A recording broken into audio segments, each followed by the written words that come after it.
I have a couple of videos where I've talked about parsing XML, and you know that I really like using Wikipedia as a data source.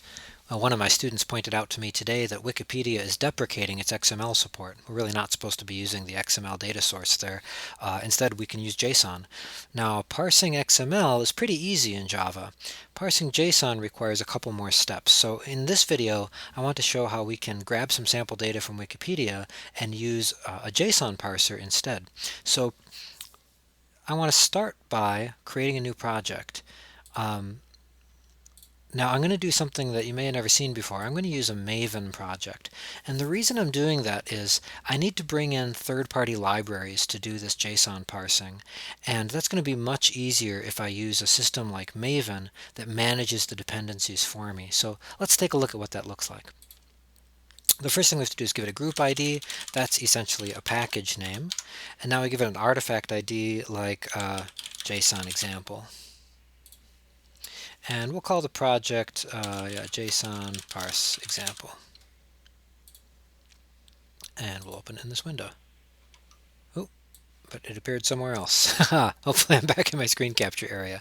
Okay, so this is what a Maven project looks like the first time you open it. Notice I've got this little Maven project tab over here.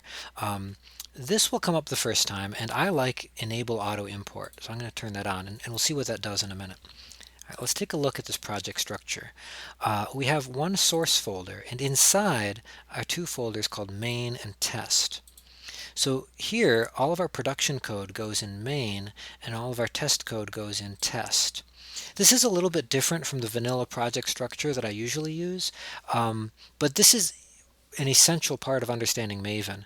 Maven is a lifecycle management tool, and one of the constraints that it gives you is it tells you there's a very specific kind of folder structure that you need to use in order to make use of the rest of Maven. Now, if you hold on to your hats for a minute, we'll see how this actually gets to be very cool in just a minute. So the first thing I want to do is drop in, let's say, some sample data. So the way that works in Maven is I've got to put a directory, I've got to put a directory at this level. New directory, and this is going to be called resources. You see there already was one up in main called resources. So putting a resources directory under test will give us a place where our test assets will live. And in here, I'm going to put in sample.json file. So I've got one on another screen. I'm just going to paste it in over here. So this is a pretty printed version of what Wikipedia would give us if we looked for the changes to their site about soup. Now, let me give you a really quick overview of what's going on in JSON. Everything that's wrapped in curly braces is an object. So this is an object. Right? And in this case, this object has this label continue. Right? And inside of here we have these keys and values that go together. Keys and values. Here's query, and it's this object here. Right? Now, inside here we also see some square brackets, and that indicates an array. So in here we see a combination of primitives, we see objects, and we see an array. Now that's important because when we get in here and parse this, we're going to have to know what those different pieces are called. Okay, so how about if we start by, we could start writing the test, but we're not going to get real far because we need to actually use a third-party JSON library. So how do we bring that into our Maven project? Well, what I'm going to do is, let's see, let me get a web browser here that'll fit into my screen capture area. Here we go. I'm going to do a search for GSON, which is a really nice Google JSON parser, or GSON for Google's JSON parser. And I'm going to also search for the word Maven. And this will give me a little piece of code that I need from Maven repository. We're going to take the latest version and look over here. Kind of hard to see on my little screen here. This gives us a little bit of XML that we're going to put into our POM file. So that's, whoops, a little hard to select it here. Good, I'm going to copy that back over here in our POM file. So the POM files are Maven's metadata. They configure Maven for us. What I'm going to do is add a new section called Dependencies. Notice IntelliJ IDEA recognizes what I'm trying to type here. That's really useful. It's all built into IntelliJ. And in this section, I'm going to paste in that code that I took from Maven Central. So what this says is, for this project, I'm going to use a dependency on this GSON project on version 2.8. And because I selected auto import, it's probably already gone out and downloaded this. But what's cool about it is Maven doesn't just download JSON, it downloads all of its dependencies recursively. So if JSON depends on another library and that depends on another library, we don't have to do anything fancy. Maven handles it for us. Very cool. All right, so back over to our test folder. I'm going to right click and make a new package. And in here I'll put my test case. So we'll just call this JSON learning test because we're really just doing a learning test. We're not going to write any production code. And it starts by looking like any other unit test. So I'll say @test, and we'll call this, let's say, count revisions. And what I'm going to do is try to get in here and see how many revisions are there. Now here's an interesting piece. Now, I like using Alt-Enter, and that's going to automatically pull in JUnit. But here, I'm not going to say add JUnit to class path, because that would configure it for IntelliJ, which would work, but only if we're in IntelliJ. Since we're using Maven, we're going to add it as a Maven dependency. And here's what we want, org.junit for JUnit 4.12. That's most recent JUnit 4. Add. And in a moment, it goes out, it grabs the dependencies because I have auto update selected. Now, if I use Alt-Enter, I can import this. So everything else, looks pretty much the same, but let's take a quick peek over here. See, another dependency was added here.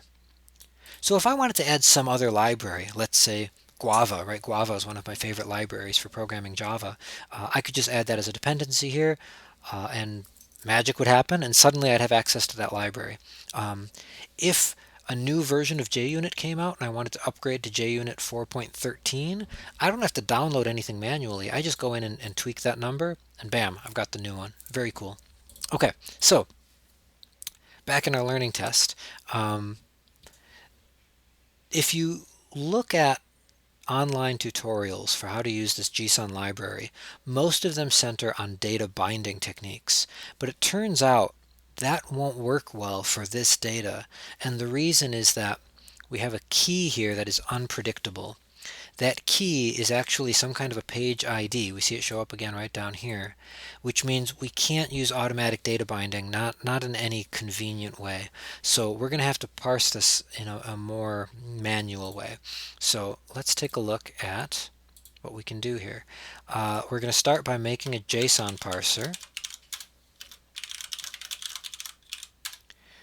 Okay, and we need to tell it to parse this data. So we can grab that file the same way we normally would. We can say get class loader, get resource as stream, sample.json, and that should give us the sample file as an input stream. And we'll import that.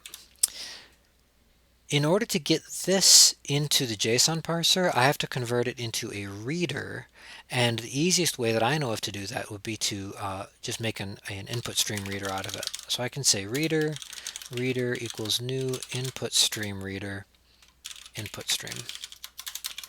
And this is a very common sort of idiom that we see. It's actually an instance of the decorator design pattern, where we can take one stream and wrap it up in with another kind that'll make it behave a little bit differently. So from here, I can pass this reader directly to my parser, I believe. I can say parser.parse. Yeah, I can give it a reader. And now it will parse whatever's in that file. And what does it give us back? Let's use Control Q to ask. It gives us back a JSON element. Okay. So in order, we have several more steps to be able to get this done, but let's do a little sanity check here. Let's put in an assert and say assert not null root element, and just make sure I didn't make any mistakes along the way. Got to import that. Good. So let's run our tests. Now, we can right click. If we right click up here, it doesn't give us a run as option because Maven knows this is where the tests live, but IntelliJ doesn't recognize it. IntelliJ recognizes this one, and once you get used to these color codings, you can see, well, the green folder means it's test, and the blue folder means it's production. So I'll right click here. Now I can use the good old run all tests. Good. So just as a little sanity check there, this actually is getting that root element. And you know, if I was taking kind of smaller steps, I could always extract that to its own test, but this is okay for now. The first thing I want to do is convert the element into an object, because an element is sort of this abstract JSON thing. It means it could be really anything, but I know that the root element is going to be an object. So I can say, give me this as an object by saying root element get as JSON object. The reason I want to do that is because now I can walk through the object. So let's look at the structure again. This is the top level object. It has a child called continue and a child called query. So if I wanted to get the query, I could say root object dot get as JSON object query. So that should, from the top level, walk down to this level. And this one has a child called pages. So let's do the same thing. Get as JSON object pages. Now, if you've watched my XML parsing videos, you're probably thinking, well, isn't there something like find all children with this name? Well, no. That's really frustrating. I wish there was. But it's not built into the library, so we have to do it this way. All right, so pages. Now, pages is the one that has this child with the generated name, right? And that's going to be tricky for us to deal with. So let's put the brakes on here and say we have this object called pages. And again, in the name of just sanity testing, let's say assert not null pages and just make sure nothing's broken. All right, we're good so far. And you know, here's a cool thing we can do. Let me set a breakpoint and run this through the debugger. All right, so now execution is paused here. I'm going to grab this expression and I'm going to paste it in here. So I can use the debugger to sort of poke around in this object model.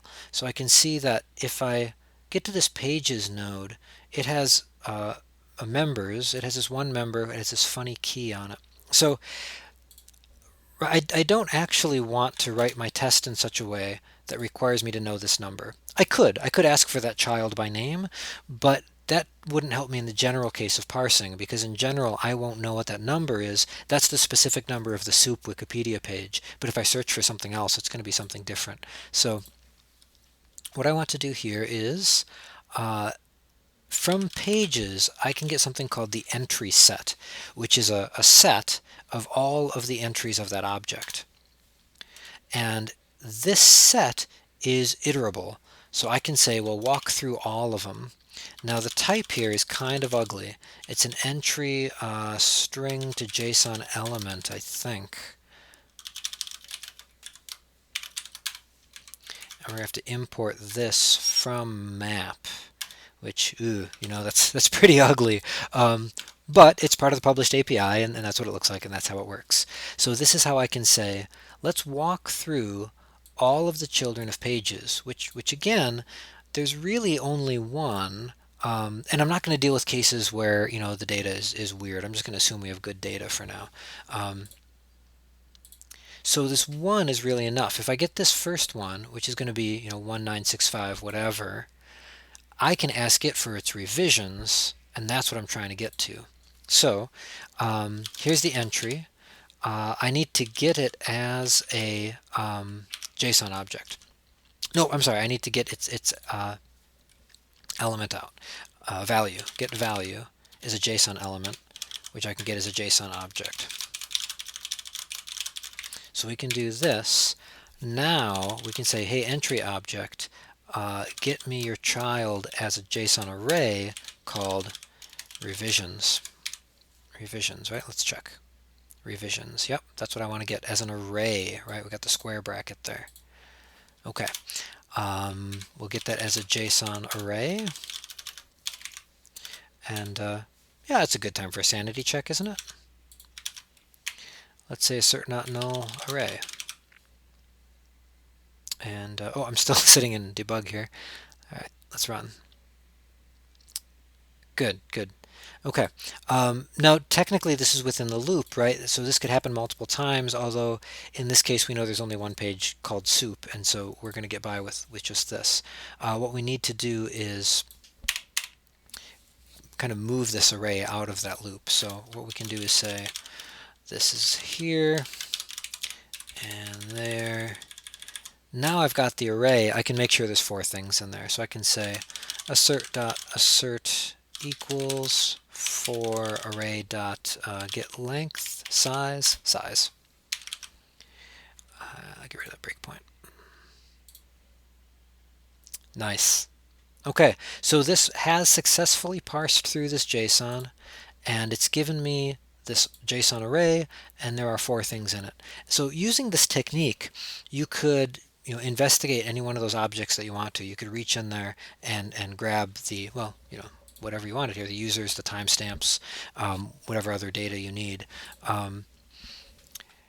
This technique will always work with JSON, right? It's laborious to do this child by child walk, but it will always work. I'll mention again, GSON has a very nice data binding API, but there are cases where it doesn't work, and this is one of those, so it's nice to see this example. So I hope that's useful for you. Later on, if you're one of my current 222 students, we'll talk some more about Maven-based projects and Gradle-based projects and dealing with these dependencies. But for the time being, since somebody had brought this up, I thought this would be a good time for me to make a video and give you a bird's eye view on how all these pieces fit together. I hope you enjoyed it.